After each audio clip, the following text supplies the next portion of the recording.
Welcome to episode 13 of Dr. Apoki's blog Reinvented, where the timeless lessons of Dr. Charles Apoki are brought to life through contemporary storytelling.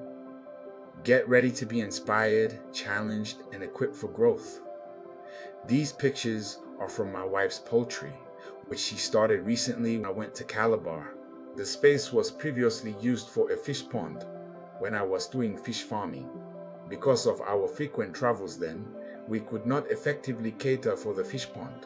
My wife, my son, and I returned from work and went to feed and care for the birds. They were so beautiful to behold, and boy, they grow really fast. What struck my mind, however, was that my wife trained as a nurse midwife, my son is an engineer, another is a medical doctor, but here we are rearing chickens. All over Nigeria, there are retirees who are into one form of business or the other outside their professional training. Many are into farming of different aspects. Lawyers are going into fashion and designing. Nurses are into sweater production. Even Dr. Apoki is into running schools. Sometimes I drive my SUV to convey school pupils and students to and from school. I do a lot of book publishing in my office and our printing press. My wife runs a canteen in the school. My daughter, who is an educationist and a psychologist, bakes cakes that she brings to the canteen. When we were younger, we all wanted to read professional courses or what would give us good jobs. The job mentality destroyed the concept of family businesses at its incubation stage in the southern part of Nigeria in particular. The introduction of tax-made trade by barter ineffective with time. I experienced trade by barter as a child. My mother would bring tapioca, gari, cassava starch, and some ropes for making fish traps from Ofuoma to Ugheli market. The Ijos would bring fish, crayfish, sugarcane, and other products to exchange with us. I also saw people buy coconut rice from my mother with palm kernels. With tax drives, adult males had to go to townships to work. The dynamics of wealth changed. In the northern part of Nigeria and Africa, down to the Middle East, the trans-Saharan trade had created long-time family businesses for centuries. You will notice that the currency exchange business is controlled by those of northern extractions. Same with animal husbandry.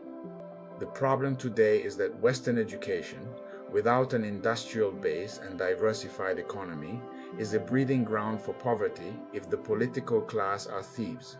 Salaries can hardly meet the family needs of two working parents. There are delays in payment of salaries and pensions. I think that education should now go with the knowledge of what a family does for a living, alongside Western education. If children know and master their family businesses and improve on them from generation to generation, like in other developed nations, the issues of poverty and unemployment will be greatly reduced. I know a family that had a bakery, petrol station, farm, sawmill, and several other businesses then. If these businesses had been nurtured and improved upon, they would have been employing hundreds of workers by now. There were several trading stores in the city where I grew up. I was just wondering what happened to them. Nearly all of them have closed down. However, such stores have grown in other nations like Pick and Pay of South Africa and Backdash Ice Cream Parlor in Damascus. A new generation of Nigerians are opening businesses now. The emphasis should be on business education for the children of these businessmen. They should be taught to build upon the platforms provided by their parents. In the 100 Club program aired on CNN, I noticed that most of them businesses that have lasted for 100 years or more started as small-scale businesses in families, but each generation improved on it. Most of the businesses are food and drinks related. They did not require very complex technology. There are those who have been producing shoes for decades. Others have been producing soap. like in Nablus for 400 years. The Rothschild family have been trading in gold for 200 years. Another evil that has bedeviled us in Africa is the struggle to share family wealth when the patriarch or matriarch dies. The resultant effect is that the business is destroyed in the hands of those who know next to nothing about the business. If we can produce basic goods and services at the level of family businesses and hand them over from generation to generation, there will be a great multiplier effect in Africa. Ironically, most of the businesses I saw in East Africa are owned by Asians and those from the Middle East.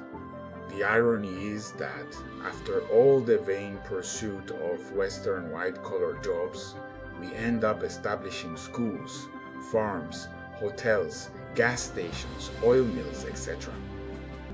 Why not teach our children how to take over these businesses and grow them, instead of carrying brown envelopes from interview to interview?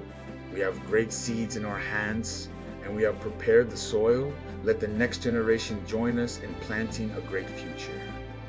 In the next episode on Lessons from My Wife's Poultry, we'll look at the need for dynamism and attitude of change in creating and adding more value to our lives and responsibilities.